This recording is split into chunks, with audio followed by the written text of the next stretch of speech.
এক মায়ের কথা বলবো। সময়টা তো অন্যরকম হয়ে গেছে, সে বিষয়ে তো আর সন্দেহ নেই। এখন ছোটদের ভালো লাগাগুলো অন্যরকম হয়ে গেছে, আমরা বড়রাও অন্যরকম হয়ে গেছি। অনেক ছেলে মেয়ে আমরা বাবা মার প্রতি দায়িত্ব ঠিকঠাকভাবে পালন করি না। বাবা মা, বয়স্ক বাবা মা দুঃখ পান, কষ্ট পান, অবহেলায় পড়ে থাকেন। এই সেদিন একটা ছোট গল্প পড়ছিলাম কোনো একটা পত্রিকায়। ছেলে মায়ের, বৃদ্ধা মায়ের তার বোঝা বলে মনে হতো, তার ভরণ পোষণ আর করতে তার ভালো লাগছিল না। মাকে গঙ্গাসাগরে বেড়াতে নিয়ে যাবে বলে সেখানে গাড়ি থেকে নামিয়ে ওখানে বসিয়ে রেখে সে গাড়ি করে ফিরে এলো। মা ওখানে বসে, মানে মা যেন ওইখানে গঙ্গাসাগরে হারিয়ে যান। এত মর্মান্তিক কিছু ঘটনা ঘটে গল্পে পড়ি, কাহিনী উপন্যাস।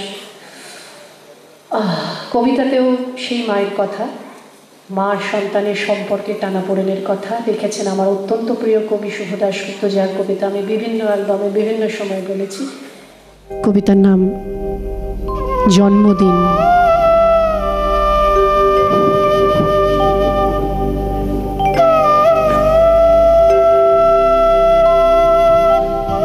আজ পয়লা শ্রাবণ। খোকন, আজ তোর জন্মদিন। তুই যখন জন্মেছিলি আমরা তখন যাদবপুরের নতুন গড়ে ওঠা কলোনির টালির ঘরে। তোর স্কুল মাস্টার বাবা সেই হ্যারিকেনের আলো জ্বলা ঘরে আনন্দে আর খুশিতে ঝলমলে হয়ে উঠেছিলেন তুই আসার পর। তোর নাম রেখেছিলেন সুকল্যাণ। মানুষটার মনটা ছিল একেবারে শিশুর মতো, অভাবে অনটনে বেঁচে থাকা নানা দুর্বিপাকেও ভেঙে পড়তেন না কখনো। সকলের ভালো চাইতেন মন থেকে, বলতেন দেখো একদিন এই দেশের মানুষ ঠিক মুক্তি পাবে, অশিক্ষা থেকে, দারিদ্র্য থেকে, শোষণ থেকে মুক্তি। আজ পয়লা শ্রাবণ।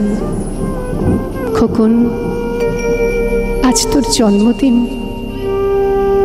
তোর মনে আছে আমাদের ভাঙা ঘরে মেঝেতে বাক্স থেকে বার করা মেজমাসির হাতে তৈরি আসনটা পেতে দিতাম, সামনে রাখতাম ঠাকুরের আসনের প্রদীপখানা, তুই বাবু হয়ে বসতিস চুপটি করে, আমরা একে একে তোকে ধান দুব্য দিয়ে আশীর্বাদ করতাম। তোর বাবা বলতেন বড় হও, মানুষ হও। তোর বাবা সেই বন্ধু ঘোষ কাকু, উনি বলতেন বেঁচে বসতে থাকো। তুই জিজ্ঞেস করতিস মা বসতে থাকা মানে কি মা? আমি বলতাম না কিছু, শুধু ধান দুব্বই দিতাম আর মনে মনে বলতাম ঠাকুর, ঠাকুর আমার খোকনকে মস্ত বড় মানুষ করে তোলো, ও যেন সত্যিই মানুষ হয়, ওর যেন কোনো বিপদ না হয় ঠাকুর। কষ্টের সংসারে ওই একটা দিন বাড়তি পয়সায় একটু দুধ নিতাম, পায়েস রান্না করে দিতাম তোকে। তুই পায়েস খেতে বড় ভালোবাসতিস। তোর বাবা বাস স্ট্যান্ডের সেই দোকান থেকে নিয়ে আসতেন তোর প্রিয় মিষ্টি ছানার গজা। সামান্য স্কুল মাস্টারিতে কী বা হয়, ঘরে বসে ছাত্র পড়িয়ে আসতো কিছু। দাউ দাউ অভাবের আগুনে সে রসদ পুড়তে সময় লাগতো না। তোর বাবার জামা সেলাই করতাম আর বলতাম সামনের মাসে 2টো জামা বানিয়ে নিও। উনি বলতেন খোকন বড় হচ্ছে, ভাবছি সামনের মাস থেকে আজ সের বাড়তি দুধ নেব, দুধে শক্তি বাড়ে, বুদ্ধি বাড়ে। শক্তি আর বুদ্ধি না হলে তোমার খোকন মস্ত বড় মানুষ হবে কি করে? ভাবছি আরও 2টো টিউশনই নেব। ছাত্র পড়িয়ে পড়িয়ে মানুষটা দিনের শেষে একেবারে ক্লান্ত হয়ে যেতেন। রাতের অন্ধকারে তখন উঠোনের ধার ঘেঁষে জোনাকির ব্যস্ততা, আর ঘরে তোর পড়া মুখস্থ করার একটানা সুর আমাদের কলোনির ভাঙাচোরা ঘরটাকে একেবারে জীবন্ত করে তুলত। তখন মাঝে মাঝে উনি বলতেন তোমার শরীরটা দিন দিন বড় ভেঙে পড়ছে, খাওয়া দাওয়া একটু করো, শাড়িটাও তো দেখছি বেশ ছিঁড়েছে, কালই আমি ফেরার পথে একটা শাড়ি নিয়ে আসবো, ধারেই আনবো। আমি বলতাম সামনে খোকনের উঁচু ক্লাস, কত বইপত্র কিনতে হবে, কত খরচ। উনি দীর্ঘশ্বাস ফেলে চুপ করে যেতেন। জোনাকিরা অদৃশ্য আলোর আলপনা আঁকত উঠোনের আগাছার ছোপে। আবহ সঙ্গীতের মতো তুই ঘরে বসে পড়া মুখস্থ করতিস, ইতিহাস, ভূগোল, গ্রামার। ঈশ্বর আমাদের নিরাশ করেননি, তুই কত বড় হলি, সব পরীক্ষায় কত ভালো ফল হলো তোর। তোর বাবা বললেন আরো বড়, উচ্চশিক্ষায় উচ্চ সম্মান অর্জনের একমাত্র পথ। তুই আরো পড়লি, কত বড় চাকরি হলো তোর। তোর মনে আছে খোকন, প্রথম মাসের মাইনে পেয়ে তুই আমাদের জন্য কত কি কিনে এনেছিলি? তখন তো আমরা চলে এসেছি শ্যামবাজারে, তোর 2 কামরা সাজানো গোছানো বেশ বড় ফ্ল্যাটে, অফিস থেকেই তো দিয়েছিল। সেই ঘর, সেই বারান্দা, কত স্মৃতি, কত ছবি। সেই বাড়িতেই তো, সেই বাড়িতেই আশ্বিনের এক ঝোড়ো বিকেলে তোর বাবা যেদিন চলে গেলেন,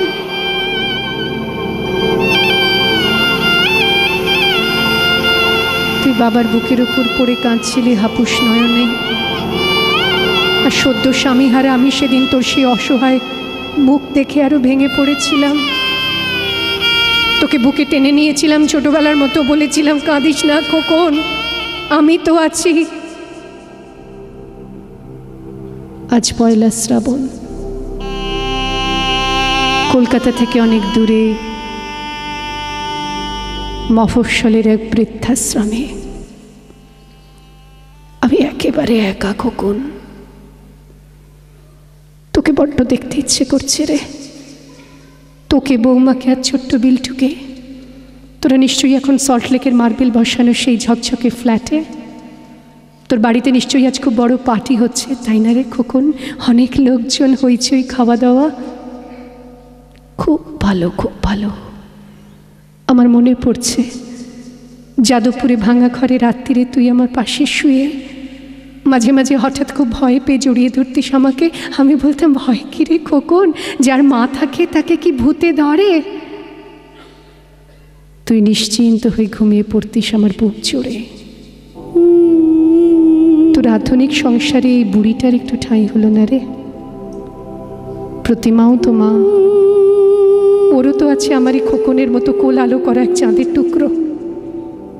কিন্তু সময়ের কি আশ্চর্য পরিবর্তন। তুই বুঝি এখন আর পায়েস খাস না? না রে খোকন, তুই জানিস না খোকন, আজ সকালে আমি পায়েস রান্না করেছি। হ্যাঁ, তোরই পাঠানো টাকায়। সারাদিন সেই পায়েসের বাটি সামনে নিয়ে বসে আছি রে। এখানে এই বৃদ্ধাশ্রমে আমার একলা ঘরে আর কেউ নেই খোকন। তুই একবার আসবি খোকন, একবার।